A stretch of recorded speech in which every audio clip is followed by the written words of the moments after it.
I'm just trying to make it all make sense. The More You No Podcast.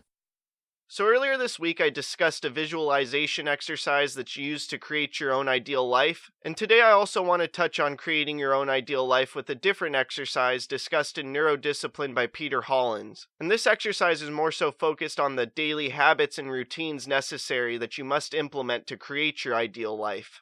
So no matter what goals you have in life or the ideal life that you're looking to create, you must show self-discipline in order to work bit by bit to make it happen.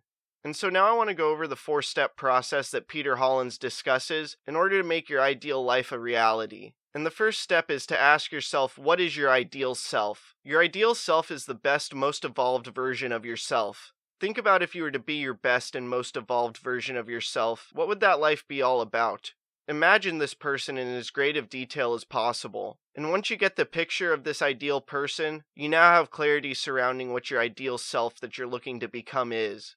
We then reach step 2, which is to ask yourself, what habits are associated with this ideal self? Take time to think about what behaviors and practices go along with this ideal self. Because in order to be that person that you're envisioning, you must partake in the necessary actions to make that a reality. So if you're looking to become a world-class athlete, you're going to need to instill habits and routines surrounding working out and avoiding other things that would negatively affect your physical performance. We then reach step 3, which is to break these disciplines into tiny habits. So with the becoming an elite athlete example, and discussing having a proper diet, that would be the discipline, but that discipline of having a proper diet is going to need to be broken down into smaller habits, such as purchasing the right food, weighing your food out, possibly prepping meals, and more. No matter what you're doing, there's many tiny habits that are associated with the goal.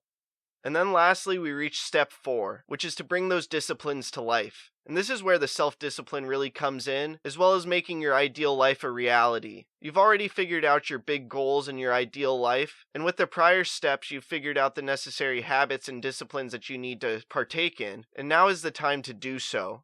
And it's really important to understand that with self-discipline and instilling habits and routines, it all takes time and nothing happens overnight. Self-discipline might seem simple, but it's not. And that's why most people struggle with becoming high performers and accomplishing their goals and dreams. But now that you understand how to visualize your own ideal life, as well as to determine what your ideal life is and the habits and routines and self-discipline necessary to make it happen, you will no doubt be on the path of creating that life, and that life will no doubt surround significance. I'm